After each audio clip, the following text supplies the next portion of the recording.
In today's episode, we want to discuss the different aspects of the home loan application process and understanding what it means for you actually to feel comfortable that your home loan has been approved. There are a number of different steps.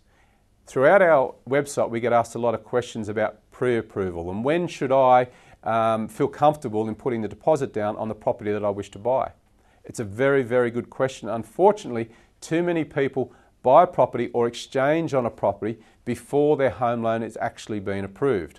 This runs enormous risk because the problem they have is what happens if that loan is not formally approved, because a pre-approval is subject to a whole range of conditions. So they run the risk of losing the deposit and they also run the risk of missing out on the property.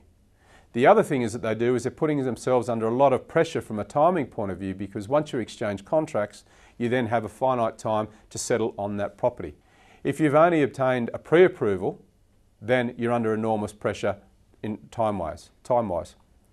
What a pre-approval is just simply confirmation from a lender that you qualify for a loan application with them.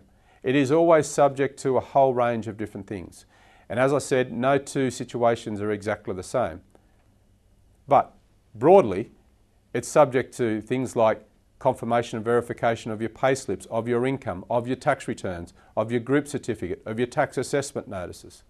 It is subject to verification and confirmation of your savings and the money's been in the account for the appropriate amount of time in accordance with their credit policy. If you're refinancing, they want to see that you've been able to maintain a satisfactory conduct of the loans that you're refinancing. So you can see with everything that goes on with the makeup of assessing a home loan, exchanging contracts or trying to buy a home on the back of a pre-approval is not a very good idea.